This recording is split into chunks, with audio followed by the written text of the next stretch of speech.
Hello दोस्तों, स्वागत है आप सभी का हमारे यूट्यूब चैनल अड्डा 730 स्टडी में। तो दोस्तों, आज आपके लिए सभी defence exam, navy, air force, coast guard के लिए जीके जीएस में टॉप 200 क्वेश्चन जो आपके प्रीवियस क्वेश्चन हैं, बहुत बार एग्जाम में पूछे गए हैं और बार बार रिपीट होते हैं।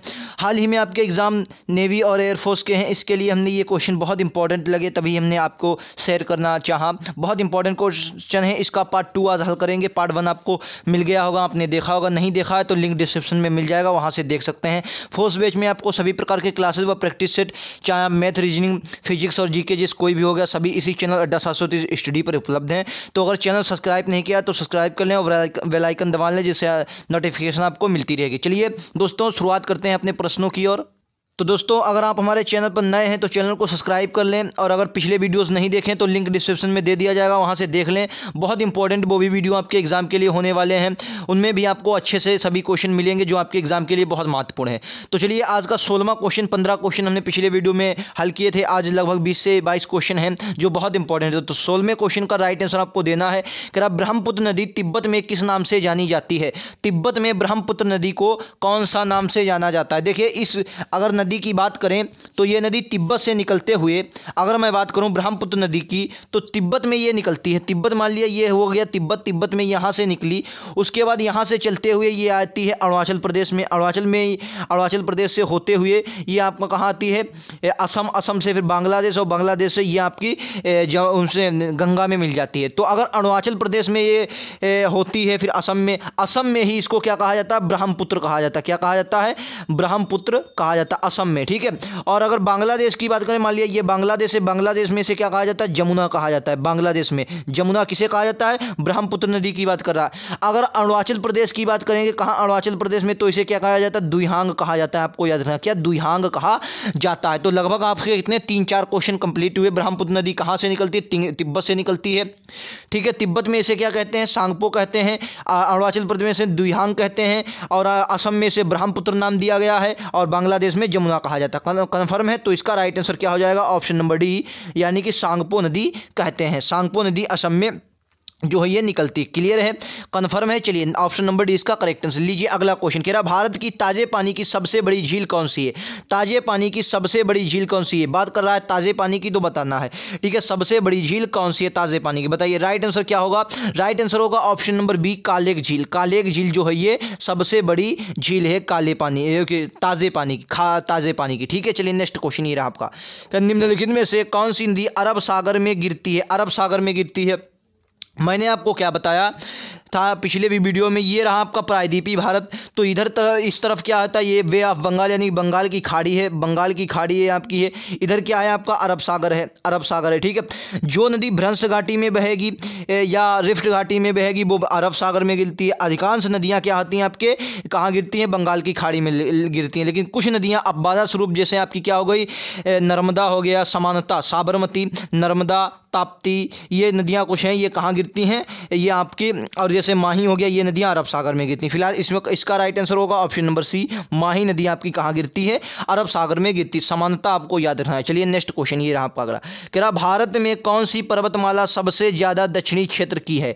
सबसे ज़्यादा दक्षिणी क्षेत्र की है। बहुत इंपॉर्टेंट क्वेश्चन है, जो भी एग्जाम में आपके आने वाले क्वेश्चन है, सभी इस 200 टॉप 200 क्वेश्चन में मिलेगा, और जब तक आपका एग्जाम आएगा तब तक सभी वीडियोज़ आपको मिल जाएंगे। डेली एक 15 से 20 क्वेश्चनों का वीडियो आएगा, लगभग आपका बहुत इंपॉर्टेंट क्वेश्चन, इसको आप बिना देख के जा ही नहीं सकते। हर तरीके के क्वेश्चन इसमें आपको देखने को मिलेगा। फिलहाल इसका राइट आंसर क्या होगा, बताइए। इसका राइट आंसर होगा ऑप्शन नंबर डी, यानी कार्डेमम की पढ़ाई। कार्डेमम की जो पर्वतमाला, ये काहे के लिए, इलायची उत्पादन के लिए बहुत प्रसिद्ध है। इलायची उत्पादन के लिए कहाँ आती है, तमिलनाडु के क्षेत्र में आपको मिलेगी। सबसे दक्षिणतम क्षेत्र की ये है कार्डेमम, ठीक है। चलिए, नेक्स्ट क्वेश्चन, आपको एक क्वेश्चन में लगभग 1 से 2 क्वेश्चन देखने को जरूर मिलेंगे, ठीक है। चलिए, नेक्स्ट क्वेश्चन ये रहा आपका, कह रहा भाखड़ा नागल परियोजना किस नदी पर बनाई गई है। भाखड़ा नागल जो परियोजना है ये किस नदी पर बनाई गई है, बताइए इसका राइट आंसर।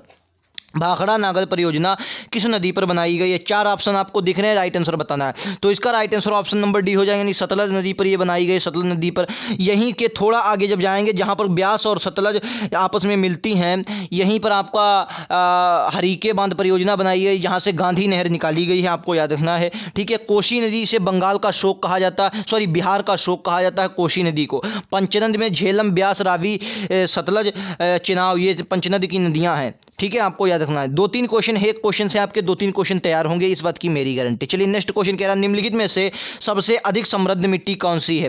काली मिट्टी, लेटराइट मिट्टी, लाल मिट्टी, जलोढ़ मिट्टी। सबसे समृद्ध क्या? समृद्ध मिट्टी वही होगी जिसका उत्पादन जिस मिट्टी में ज़्यादा होगा। तो सबसे ज़्यादा उत्पादन निम्न में से किस में होता है? जलोढ़ मिट्टी में होता है। जलोढ़ मिट्टी कहाँ पाई जाएगी? मान लिया ये आपका भारत है, चित्र हमसे भारत का नहीं बनता है मैप, लेकिन फिर भी आप लोग समझने की कोशिश कीजिए। ये आपका क्या है? ये प्रायद्वीपीय भारत हो गया, ये आपका पूर्वांचल वाला क्षेत्र हो गया, ये ऊपर वाला क्षेत्र हो गया, और ये आपका इधर गुजरात वाला। ये बना ही नहीं बिल्कुल यार।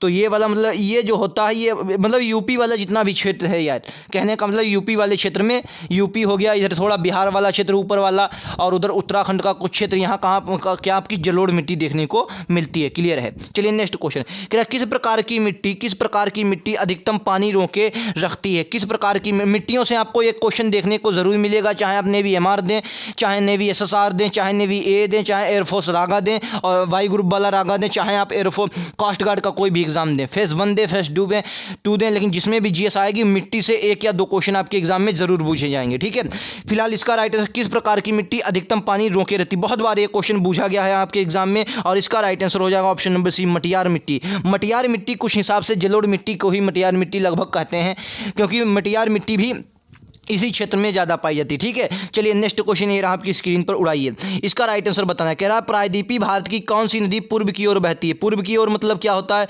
पूर्व की ओर बहती है। 4 ऑप्शन दिए हैं।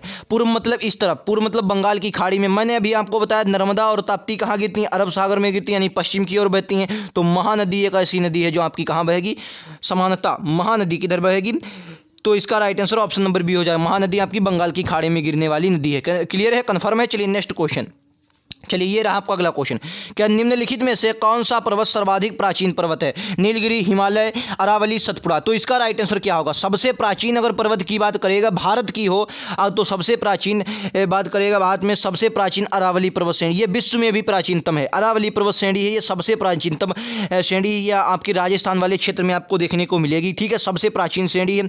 अगर वलित पर्वत की बात करेगा जो नवीनतम, हिमालय क्या है? हिमालय एक नवीनतम पर्वत है। कैसा है? नवीनतम पर्वत है, आपको याद रखना। अवलित पर्वत का ये उदाहरण है। कन्फर्म है? चलिए नेक्स्ट क्वेश्चन ये रहा स्क्रीन पर, ये नीलगिरी मुझे दिखा। नीलगिरी की पहाड़ियाँ क्यों मशहूर? बहुत ये वाला है, ये पूर्वी घाट और पश्चिमी घाट जो आते हैं, इन दोनों का मिलन स्तर कहाँ? नीलगिरी की पहाड़ियों पर होता है, इसलिए ये बहुत इंपॉर्टेंट क्वेश्चन है, आपको याद रखना। पूर्वी ये क्वेश्चन पूछा जाता है, कई बार आपके एग्जाम में डिफेंस में पूछा गया ये कि पूर्वी घाट और पश्चिमी घाट आकर कहाँ मिलते हैं, तो आपको याद रखना है नीलगिरी की पहाड़ियों पर मिलते हैं। नेक्स्ट क्वेश्चन कह रहा नदियों की, हिमालय नदियों की प्रमुख विशेषता क्या है? देखिए हिमालय नदियों की मैं बिना ऑप्शन देखे बस इतना अब आपको बात बताऊंगा। हिमालय की जो भी नदियां हैं कहाँ से निकलेंगी भाई साहब? मान लिया ये ग्लेशियर है, ये क्या है? ये ग्लेशियर है। ग्लेशियर में क्या होता है? हर वक्त पिघलते रहते हैं। क्या होता है? हर वक्त पिघलते रहते हैं। और ये नदी मान लिया कोई निकलती है ग्लेशियर से, तो इसमें क्या होगा? हर वक्त पानी रहेगा। और हिमालय से जितनी भी नदियाँ निकलती हैं वो सभी हिमालय से नहीं बल्कि ग्लेशियर द्वारा, हिमालय जैसे ग्लेशियर हिमालय पर हैं, तो हिमालय की नदियाँ जो भी हैं वो ग्लेशियर के द्वारा निकलती हैं, ग्लेशियर से अपना जल ग्रहण करती हैं। तो आपको इसमें बताने की ज़रूरत ही नहीं है, यही कहना है कि जो भी नदियां होंगी वो उसमें पानी लगातार बहता रहेगा, क्योंकि वो किससे होती हैं?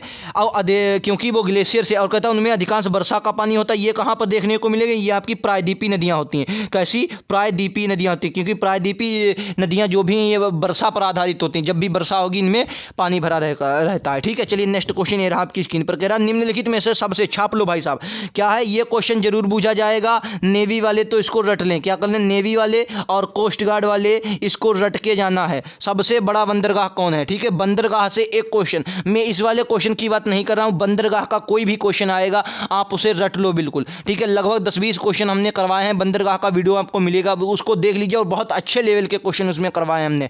जो भी आपके अभी तक जितने भी क्वेश्चन लगभग 5 सालों में जितने भी क्वेश्चन पूछे गए सभी क्वेश्चन हमने करवाए, चाहे वो कोस्ट गार्ड के हों, चाहे वो नेवी MR के हों, चाहे नेवी SSR हो, चाहे नेवी AA हो, उसमें हर प्रकार के इसमें आपका बंदरगाह से क्वेश्चन आता है। फिलहाल इसका राइट आंसर क्या होगा? इसका राइट आंसर हो जाएगा ऑप्शन नंबर B, मुंबई जो है ये आपका सबसे बड़ा बंदरगाह है ऑप्शनों के अनुसार। ठीक है, सबसे बड़ा बंदरगाह। ठीक है, फिलहाल ज़्यादा ये रैंक गिरती रहती है, करंट में जो हो आप उसे देख लेना। इसमें ऑप्शन नंबर बी करेक्ट हो जाएगा, मुंबई। ठीक है, सभी क्वेश्चन आपके लिए इंपॉर्टेंट है और आपके परीक्षा के लायक क्वेश्चन है। एग्जाम अगर आपने दिया होगा, एग्जाम हॉल में आप बैठे होंगे तो आपको पता चल रहा होगा कि किस प्रकार का लेवल है। अगर आप लेवल देखना चाहते हैं, आप नए हैं, नए पहली बार पे एग्जाम देना चाहते हैं, तो हमारे सभी प्रैक्टिस ले लीजिए, आपको पता चल जाएगा किस हिसाब का लेवल होगा। क्वेश्चन हम वही कराते हैं जो आपके एग्जाम के लायक हैं, एग्जाम के लेवल के अनुसार हैं और सिलेबस के अनुसार है। पहली बात ये, सिलेबस में जो आएगा क्वेश्चन यहाँ वही करवाएंगे, फादिल क्वेश्चन कुछ नहीं होगा। ठीक है, चलिए फिलहाल इसका राइट आंसर बताना है। निम्नलिखित में से किस भारतीय राज्य में चेनाब नदी गुजरती है? चेनाब नदी गुजरती है, आपको याद रखना चेनाब नदी क्या है? पंचनद का हिस्सा है। पंचनद मतलब सिंधु की सहायक नदी पंचनद होती है, जिसमें झेलम, चेनाब, रावी, सतलज, व्यास नदियां आती हैं, उनका हिस्सा है। फिलहाल इसका right answer option number B होगा, जम्मू कश्मीर में इसका विस्तार है। हाल ही में चेनाब पर भारत का सबसे लंबा पुल बनाया गया है, ये आपको याद रखना है। पूछा जाता है कश्मीर में हाल ही में सबसे लंबा बूझ लिया जाएगा शायद, ये करंट का क्वेश्चन है, आपको याद रखना है। जम्मू कश्मीर में चेनाब नदी पर सबसे बड़ा पुल बनाया गया। ठीक है, चलिए इसका राइट आंसर जम्मू कश्मीर हो जाएगा। अगला नेक्स्ट क्वेश्चन, ये भी पोताश्रय मतलब क्या है? निम्नलिखित में से कौन सा है कृत्रिम पोताश्रय? कृत्रिम पोताश्रय मतलब क्या? बंदरगाह, पोर्ट, इंग्लिश में दिया गया पोर्ट है। कृत्रिम बताना है। कृत्रिम मतलब मानव द्वारा निर्मित, मानव द्वारा निर्मित, मानव द्वारा निर्मित। बताइए इसका राइट आंसर क्या होगा? मानव द्वारा निर्मित। राइट आंसर क्या हो जाएगा बताइए? इसका राइट आंसर होगा ऑप्शन नंबर डी, यानी कि चेन्नई जो है ये आपका मानव द्वारा निर्मित बंदरगाह है। ठीक है, चेन्नई मानव द्वारा निर्मित बंदरगाह कन्फर्म है। नेक्स्ट क्वेश्चन पर चलें, लीजिए अगला क्वेश्चन। कह रहा कौन सा भारतीय राज्य समुद्री उत्पादों का सबसे बड़ा निर्यातक है? निर्यात माने क्या होता है? निर्यात माने मतलब होता है कोई चीज़ हम बाहर को भेजें, और आयात माने हमारे देश में कोई चीज़ आती है। ठीक है, तो सबसे बड़ा समुद्र राज्य कौन सा राज्य समुद्री उत्पादों का सबसे बड़ा निर्यातक है? तमिलनाडु, गुजरात, केरल, उड़ीसा। जो भी आपके समुद्र से रिलेटेड होंगे तटवर्ती राज्य आपको बहुत जरूरी है याद करना, उनसे भी क्वेश्चन आपका आ सकता है। इसका right answer option number B होगा, यानी कि केरल जो है ये आपका तटवर्ती राज्य है और केरल सबसे ज़्यादा समुद्री उत्पादों का निर्यात करता है। कन्फर्म है। चलिए नेक्स्ट क्वेश्चन ये रहा आपकी स्क्रीन पर। क्या निम्नलिखित में से कौन सा कथन असत्य है? असत्य है मतलब गलत है। कौन सा कथन असत्य है बताना है। मुंबई देश का सबसे बड़ा बंदरगाह है, कांडला एक ज्वारीय बंदरगाह है, गुरमुगांव देश का सबसे बड़ा बंदरगाह है, चेन्नई देश का सबसे प्राचीन बंदरगाह। बताइए, चार ऑप्शन आपको दिए गए हैं, राइट आंसर बताना है। कौन सा कथन असत्य है? बंदरगाहों से क्वेश्चन है सभी, बताइए इसका राइट आंसर क्या होगा? तो इसका राइट आंसर होगा ऑप्शन नंबर सी, यानी कि मुरमुगांव जो है ये आपका देश का सबसे बड़ा बंदरगाह नहीं है। बाकी आपको तीनों सही हैं, तीनों वाले आपको तीनों बाकी रट लेने हैं। ठीक है, आपका पोर्ट से यानी कि बंदरगाह से ये क्वेश्चन गारंटी से आएगा, एक्सपीरियंस के साथ बोल रहा हूँ, हर साल आता है, इस साल भी आएगा। ठीक है, कभी कभी दो भी क्वेश्चन देखने को मिल जाते हैं, लेकिन एक तो कन्फर्म है। ठीक है, चलिए नेक्स्ट क्वेश्चन। भारतीय संस्कृति विश्व की प्राचीनतम संस्कृतियों में से एक है। इस प्रचार प्रसार व मैत्री संबंध बढ़ाने हेतु सरकार ने क्या किया? इसके मतलब प्रचार प्रसार और मैत्री संबंध मतलब बाहर से भी संबंध बने रहे, तो इसको प्रचार प्रसार के लिए भारत ने आखिर किया क्या है? चार ऑप्शन आपको दिए गए हैं, राइट आंसर बताना है। राइट आंसर क्या होगा बताइए?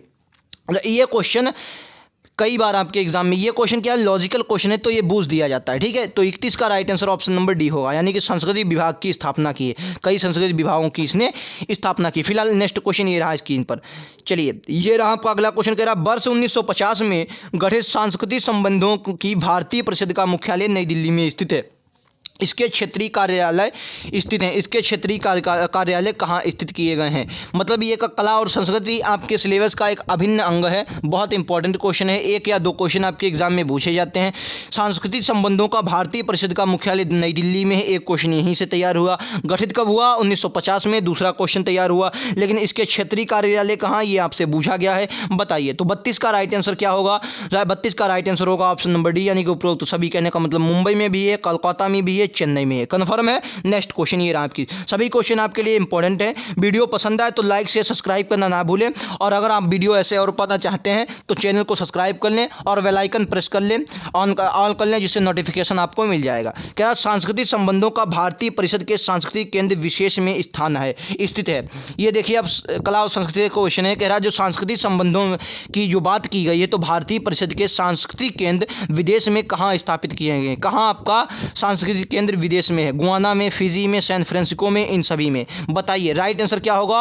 राइट आंसर होगा बताइए ऑप्शन नंबर डी, यानी कि इन सभी में आपके विस्तारित किए। गुआना में भी है, फिजी में भी है, सैन फ्रांसिस्को में। चलिए नेक्स्ट क्वेश्चन। क्या हिंदू धर्म का विचार धारा एक प्ररूप सुस्पष्ट है। हिंदू धर्म की विचारधारा एक प्ररूप सुस्पष्ट रहा है हड़प्पा काल से, वैदिक काल से, गुप्त काल से,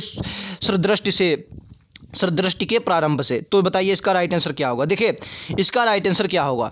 राइट आंसर होगा ऑप्शन नंबर ए 34 हड़प्पा काल से। ठीक है, विचारधारा एवं प्रारूप सुस्पष्ट कहाँ से है, तो आपको याद रखना हड़प्पा काल से है। ठीक है, चलिए नेक्स्ट क्वेश्चन ये रहा आपका स्क्रीन पर। कह रहा गुप्तकालीन हिंदू धर्म के दो प्रमुख देवताओं के, जो गुप्तकालीन हिंदू धर्म के दो गुप्तकाल के, अगर गुप्तकालीन बात करेगा तो गुप्त साम्राज्य के संस्थापक कौन थे, श्री गुप्त थे। और इनमें जो प्रमुख देवता हुए हैं बताना है कौन से देवता को गुप्त काल में माना जाता है, बताइए। तो 35 का राइट आंसर क्या होगा, ऑप्शन नंबर बी यानी कि शिव और विष्णु को माना जाता है। तो ये थे आज के 20 क्वेश्चन। वीडियो कैसा लगे कमेंट बॉक्स में बताना ना भूलें और अपना स्कोर कमेंट बॉक्स में जरूर लिख के जाएं आपने कितने स्कोर किया। वीडियो पसंद आया हो, अगर आप वीडियो आपको ये क्वेश्चन आपको इसी वीडियो में याद हो जाएंगे, एक बार वीडियो आप और देख लेना, आपको सभी क्वेश्चन राइट आंसर सभी को मालूम हो जाएगा। वीडियो पसंद आए तो लाइक से सब्सक्राइब करना ना भूलें। ऐसे वीडियो पाने के लिए हमारे चैनल को सब्सक्राइब करें। मिलते हैं अगले वीडियो में, आज के लिए इतना ही। Thank you.